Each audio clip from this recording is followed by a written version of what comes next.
amasezerano yose uko Imana iyatanga yakomejwe n'amaraso y'umwami wacu Yesu.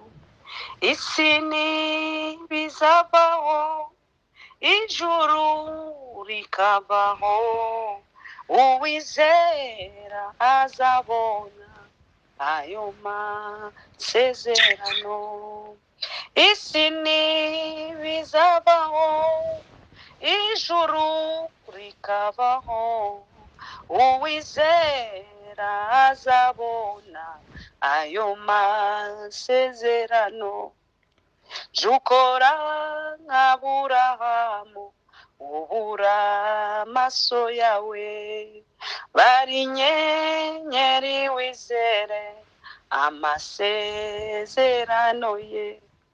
Mu mwijima wo muzira twizere Imana yacu, hasigaye umwanya muto izuba rikarasa.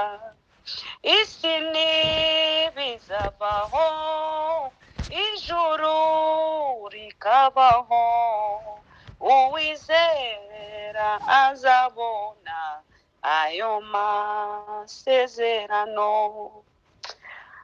Imana ishimwe cyane. Amen, amen, amen, amen. Murafasha umuntu ufasha gusoma mu gitabo cya Petero wa mbere kane, yutangirira ku murongo wa mbere akageza kuri karindwi, 1 Pierre 4 jusqu'à 7. Nimba hari umuntu wamfasha. Arahari mamana. Merci. Ego, reka dusome urwandiko rwa mbere rwa Petero, ibice n'umurongo wa mbere tugere ku wa karindwi. Haravuga ngo, nuko ubwo Kristo yababarijwe mu mubiri mube, ariko namwe mwambara uwo mutima we nk'uko ubabarizwa mu mubiri aba kureka ibyaha, ngo ahereko amare iminsi isigaye akiri mu mubiri, atakengwa n'irari rya kamere y'abantu, ahubwo akora iby'Imana ishaka. Amen.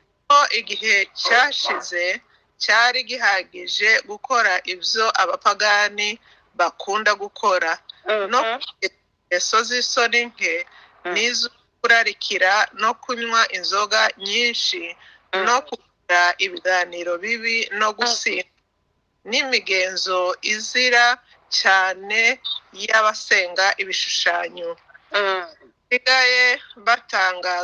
basigaye batangazwa nuko muri ibyo mudafatanya nabo gushakira no gukabya ubukubaganyi nkabo, bakabasebya. Nyamara bazabibazwa n'uwiteguye guca imanza n'abapfuye, kuko byatumye abapfuye nabo babwirwa ubutumwa bwiza, ari ukugira ngo bacirwe urubanza mu mibiri mu buryo bw'abantu, ariko babeho mu mwuka mu buryo bw'Imana. Ibya byose riri bugufi, nuko mugire ubwenge, mwirinda ibitsindisha, mubone ko mugira umwete wo gusenga. Amen. Amen. Imana iguha umugisha. Numvishije muri mu Kinyarwanda cyangwa se Ikinyamurenge cyangwa se Kirundi, byose c'est dans la même sphère de langue, biri très profond, birakomeye. Muranyihanganira nzambwira Aimable, ariko se Ikinyamurenge cyane je ko ari gikeya cyane, ubu no kuvangavanga izindi ndimi bizagendeka gute? Ariko ndasaba ko Umwuka Wera adufasha muri uyu mugoroba, kandi adufasha kuvuga amen. Imana imugisha. Iri jambo rimaze iminsi nditekereza kandi ndivuga cyane, kuri umurongo wa gatatu Bibiliya iravuga ngo c'est bien assez en effet d'avoir accompli dans le passé la volonté des païens en vous en donnant à la débauche, aux passions mauvaises, à l'ivrognerie, aux orgies, aux beuveries, aux dérèglements associés au culte des idoles. Mwasoma muvugo mufite kuri gatatu iyi mirongo ibiri niyo nshaka cyane ko tuganira muri uyu mugoroba akarangiza kuri karindwi ako yarangirije aravuga ngo la fin de toute chose est proche ngo iherezo bya byose ngo birarangiye donc biri ku mwisho donc en d'autres mots ni ukuvuga iherezo y'ibintu byose ibi aravuga menez donc une vie équilibrée en faisant preuve de modération. Niko Bibiliya yanje muri version ivuga usomye mu yandi ma version iravuga ukundi ariko toujours muri sens imwe. Iravuga ngo menez donc une vie équilibrée ngo mugire ubuzima buri équilibré ni ukuvuga ko mumenye kujera ibintu byanyu mumenye kujera umwanya wanyu mushobore kugerera ibyo mukora iyo bavuga kuba équilibré ni ukuvuga umuntu ubuzima bugire gahunda enfin d'être disponible dans la prière kugira ngo mubone umwanya mu masengesho. Naribajije ndavuga ngo igihe yandikaga Petero turamuzi twese tuzi ko muri karaktere ziwe imbere ko aba Pierre nyine uwo Yesu Kristo yahanuraga afite nawe ukuntu yarateye kandi nawe yarateye ukuntu yarateye ndibyari byoroshe yarangubukaga akavuga uko atekereza ariko igihe kimwe Bibiliya iratubwira ngo Yesu yarabajije arabaza ngo bazabavuga ngo ndinde qui suis-je niko bavuga aravuga ngo abandi baravuga ngo il est Jean-Baptiste abandi baravuga ngo Arieli abandi baravuga ngo ni Jérémie ariko iwe agiye kuvuga aravuga ngo tu es le Christ le fils de Dieu vivant ngo tu uri Kristo umwana w'Imana. baramubwira ngo Petero ngo nukuri ngo si wowe ubihishuriwe ntabwo ari inyama n'amaraso bigo ni data uri mu ijuru yari afite privilège déjà la grâce de Dieu yari sur lui yari yaramaze Imana nkunda Bibiliya ivuga ngo mbere ko tunabaho ngo yari yaramaze kudutoranya ngo yari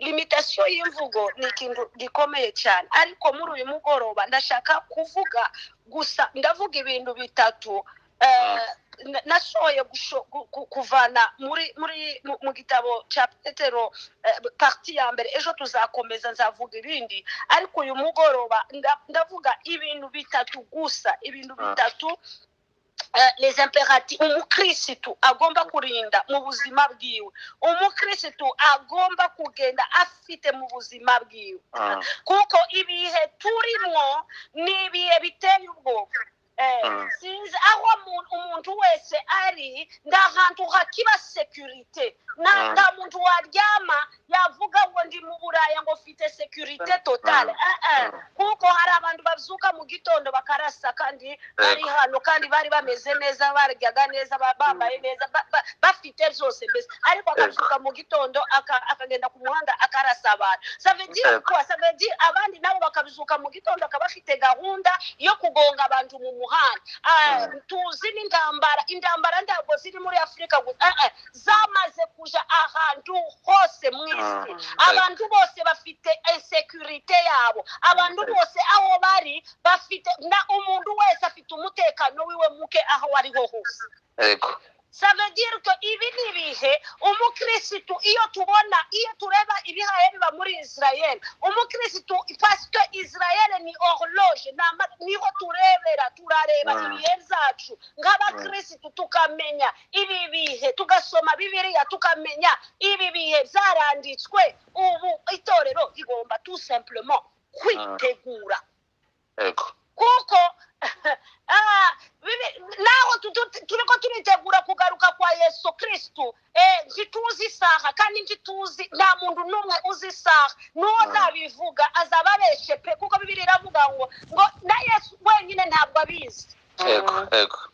Donc umuntu ndiyovuga ngo azaza muri iki gihe ntibibaho, ariko umukristo afite responsabilité. Pere niyo yavuze neza aravuga ngo twebweho ngo turaba resident temporaire ngo turaba resident temporaire muri iyi si. Nukuvuga ko twebwe hano mu isi si wacu, turiho gusa ku mwanya mutoya gusa. Igihe Yesu impanda izavuga abapfuye bazuke, nimba icyo gihe natwe tuzabanza tuzuke, nitumara tuhurire ariya mu birere. Ariko igihe ntawe ukizi Yesu ashobora kuza igihe ari cyo cyose. Nuko urupfu narwo rushobora gufata umuntu asigaye aryama ntabusuke. Urupfu narwo abantu basigaye barugendana burya amasakama.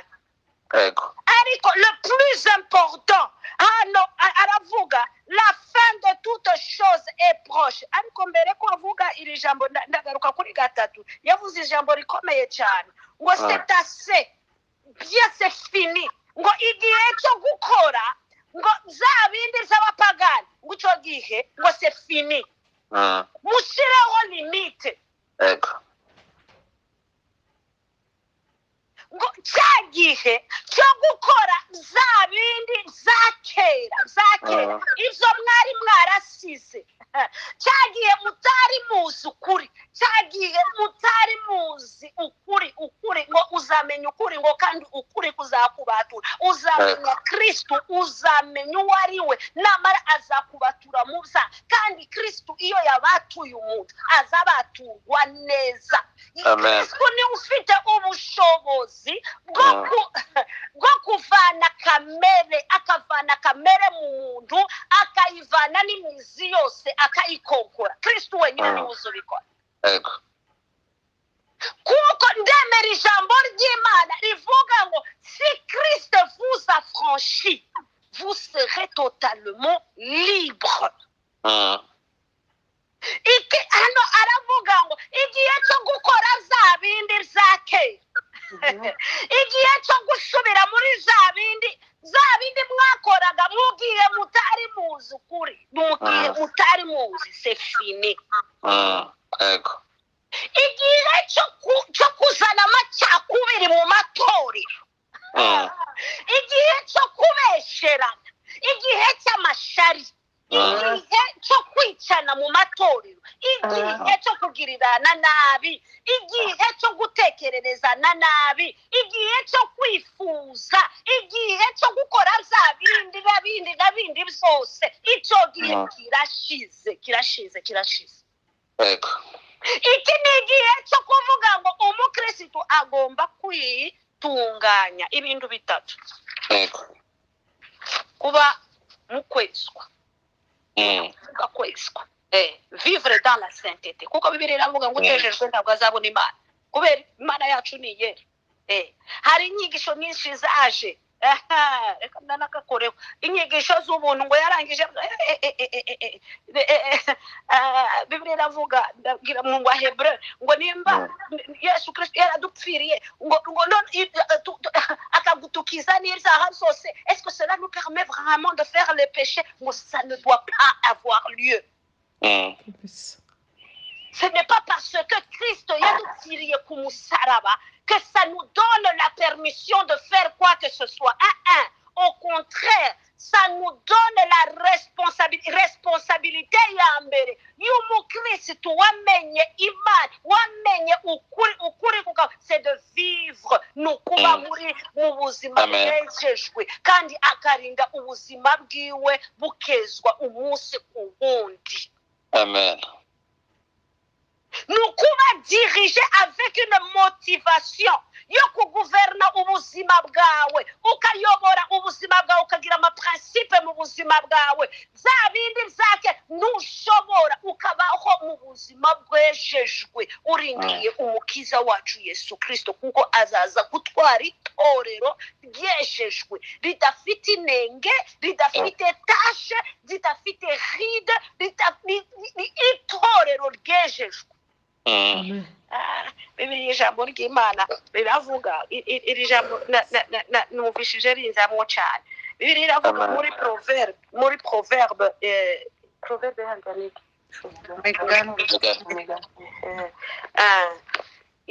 iravuga ngo mu migani iravuga 16 ku 16 tuze tuhasoma tumenye ibyo Uwiteka yanga.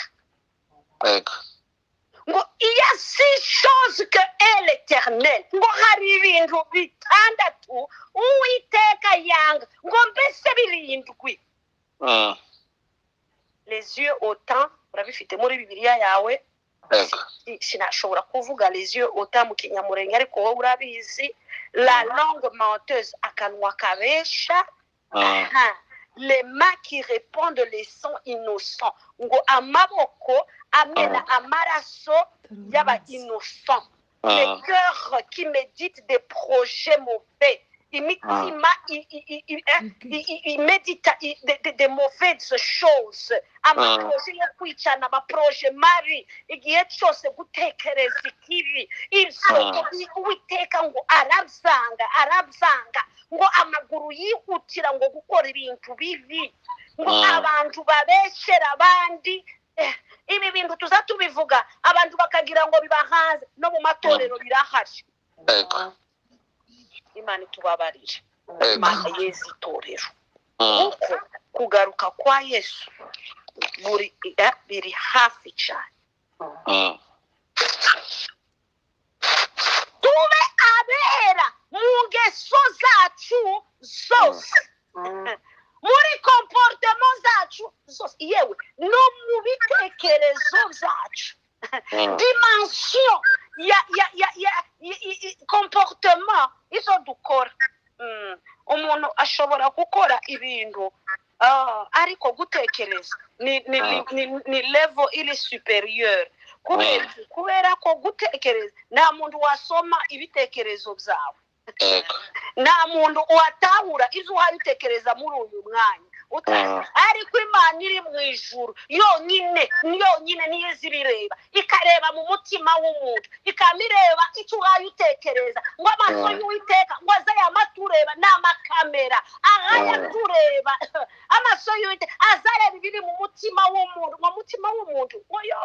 le cœur de l'homme est profond, qui peut le connaître si ce n'est que l'Éternel des armées. Umutima w'umuntu ushobora kurondo atari Uwiteka uzugenda kareba ibitekerezo biri mu mutima w'umuntu. Hariya rero niyo dimension ikomeye yo kwezwa. Yesu Kristo bafashe wa mugore w'umusambanyi ariko baza bavuga aravuga bashaka kumutera amabuye kuko bo bari bafashe ibikorwa comportement baravuga ngo reka cyagiyemo bariko bakora bariko bashaka gutera amabuye comportement. Kenshi abantu bashaka gutera abantu batera amabuye barajija par rapport ya comportement icyo babonye fact babonye. Ariko Yesu arababwira ngo unatekereje gusa ngo kera yakoze. Iyo niyo dimension ya sainteté itorero rigomba gushakisha. Abantu barashaka kwihisha muri comportement biroroshe ariko hari ibindi byaha birenze biba mu bitekerezo abantu bagendana ku manywa na nijoro. Ariko ibyo nazo turavuze muri Uwiteka ngo ibyo nibyo azabona azareba mu mitima hahandi abaturanyi batabona hahandi yewe n'umugabo muri kumwe adashobora kubona n'umwana muri kumwe bakaba mu yindi isi y'ibitekerezo ni isi iri plus large que ce qu'on peut imaginer. Ibitekerezo ushobora kuba ndi muri Afrika kandi ndi hano muri Canada. Ibitekerezo bizana ijana umuntu kure ibitekerezo ariko ivyo byose tugende tubyeze mu maraso ya Yesu mu maraso ya Yesu Kristo. icyambere la sainteté, vivre dans la sainteté, kubaho mu kwezwa. Icya kabiri gutinya Imana. Yego. Yarabivuze neza, ibivuga nta handi nabivanye muri iki gitabo cya Petero. Iyo birebye muri Petero wa mbere umurongo wa mbere 14 arabivuga la sainteté. Aravuga ngo comme des petits enfants, ne vous laissez plus diriger par les passions qui vous gouvernaient autrefois. Ngo nk'abana batoya ngo ntimureke za byifuzo zanyu za kera ngo ari byo bibatwara cya gihe mutari muzi ukuri. Au contraire, tout comme celui qui vous a appelé est saint, soyez aussi saint dans votre comportement. Niko ijambo ry'Imana rivuga ngo kuko nabahamagaye ari we ngo namwe mubabera mu bikorwa byanyu byose.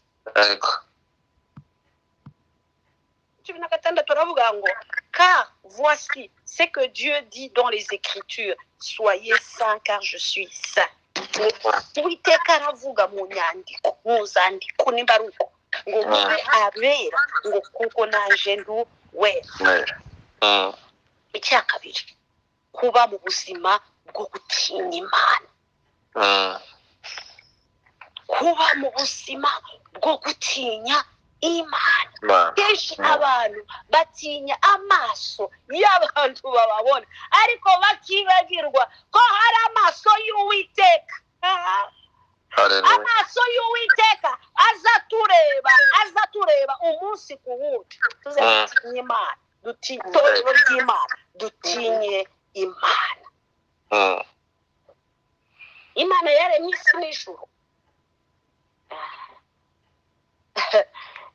Bibiliya iravuga ngo igihe abantu batangiye kugira ngo umutima mubi igihe cya Nowa, igihe cyose Imana yarimbuye isi n'igihe imitima y'abantu yari yamaze guhinduka bagira imitima mibi, kandi muri iyo mitima mibi nta gutinya Imana.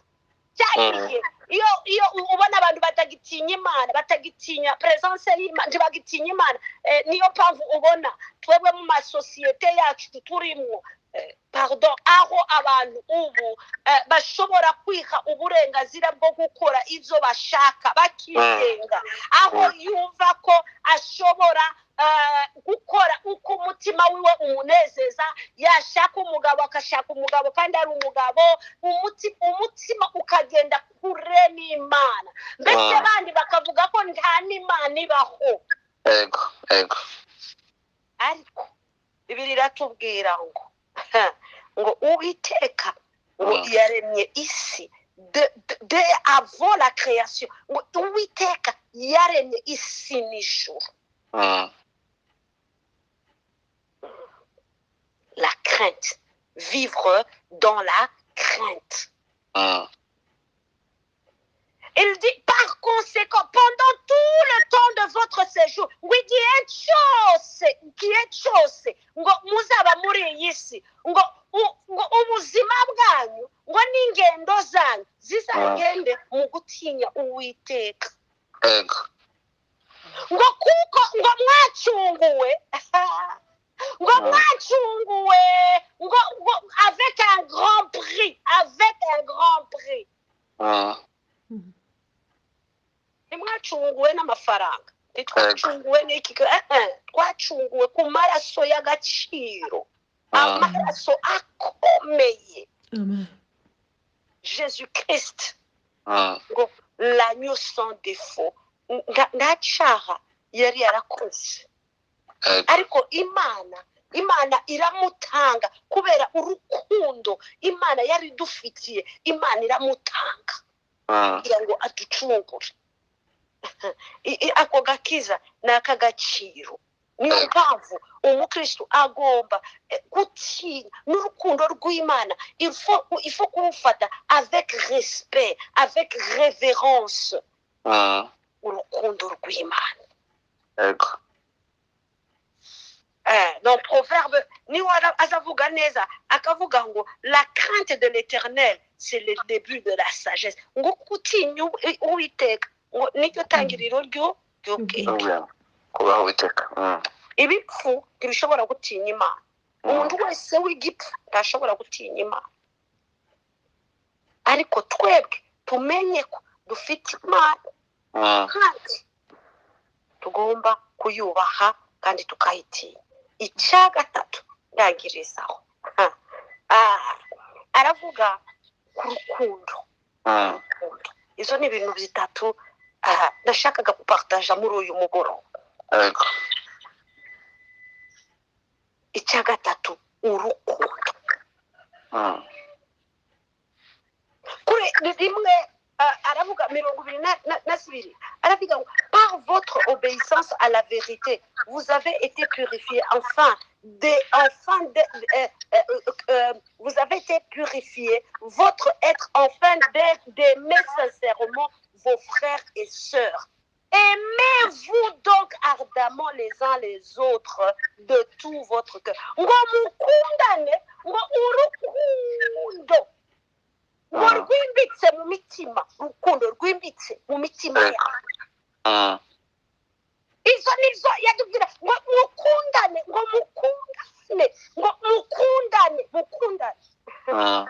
reka dusome ijambo ry'Imana mama uramfasha usomere muri Yohana 17 ku murongo w'21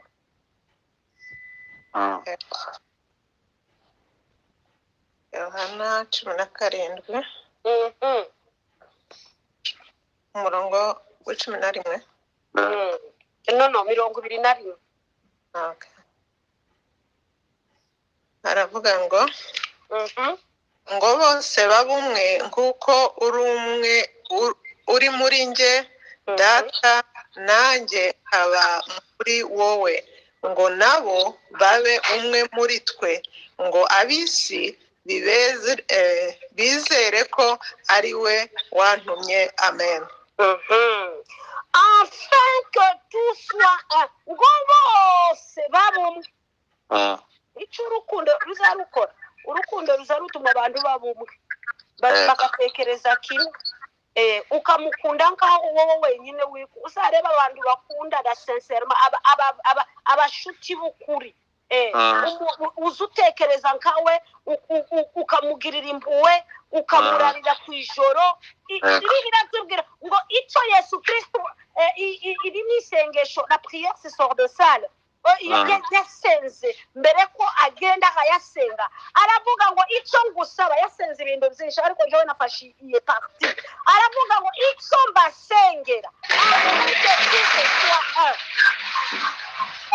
iyo wicaye wumva ko uri umwe na mugenzi wawe muri kumwe haleluya ese turi bamwe iyo dutekereza dufite ibitekerezo bimwe Yesu Kristo yaje yari umwe na data aza mu isi kugira ngo akore ubushake bwa se yari afite ideoloji yari yamaze kumira ideoloji ya se yaravugaga akavuga je viens représenter mon père je dis ce que mon père ibyo data yampaye kubaha nibyo jewe mbaha mubonye data yari umwe na se kubera yari azi volonté ya se yari azi ko ise yakunze ab'isi aravuga je vais venir accomplir volonté ya papa urukundo shaka kuvuga n'urukundo rwa Yesu rw'Imana kuri à travers Christ qui nous a sauvés et qui nous a donné ses saluts igikuru yatubizemo urukundo kuko twacunguwe mu rukundo ni contradictoire umukristo kugenda adafite urukundo kandi yacunguwe mu rukundo aratubwira hano aravuga ngo aimez-vous profondément les uns les autres abantu iyo bavuga urukundo kenshi baza basimbukira muri 1 Corinthiens niho abantu kenshi bakunda gusimbukira no il faut avoir l'amour. C'est bien une définition totale y'urukundo. Ariko hano Petero aravuga ngo avant tout aimez-vous ardemment les uns les autres, car l'amour garde le silence sur un grand nombre de péchés. Iwe arabivuga akavuga ngo mukundane cyane ngo urukundo ngo ruzarama rutwikirira ngo isaha ngo zishi cyane.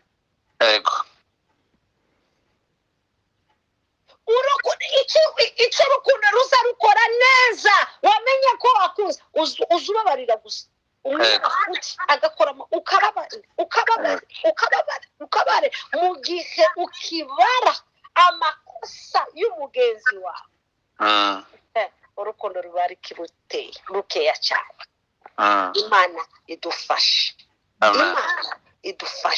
Ibi bintu bitatu numvaga ko ari byo nashakaga gupartage. Pierre avuga ça implique la responsabilité y'umukristo. Ibi ni ibintu bigomba kuba bishikamye mu buzima bw'umukristo. Nzavuga n'ibindi piliers izindi fondement, ariko muri uyu mugoroba nashakaga kuvuga kuri ibi bintu bitatu. Ikindi aravuga ngo persévérer dans la prière. Aho ndangiriza ngo persévérer mugume mu masengesho. Quand on parle iyo bavuga persévérance ni ukuvuga ngo mu bihe bikomeye, mu bihe binanije, mu bihe abantu babaye busy, mu bihe intege zamaze kuba nkeya, abantu batagifite intege, mu bihe akazi muri Amerika, muri Canada, muri Europe amaze kuba kenshi cyane, mwebwe mugume mu masengesho. Amen. Ngo nimumarangiza mugire ubuzima bufite equilibre. Umenye igihe cyo gukora, umenye igihe cyo kureba abana, ugire igihe cyo kwiyokipa famille, ugire igihe cyo gukora iyindi mirimo, ariko ugire n'igihe cy'amasengesho.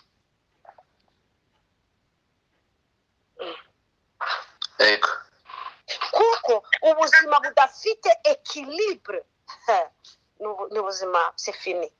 Iyo ubuzima umuntu yamaze gutakaza equilibre agashira focus ku kazi bizagorana. Tumenye gusa ko iherezo rya zose biri hafi cyane.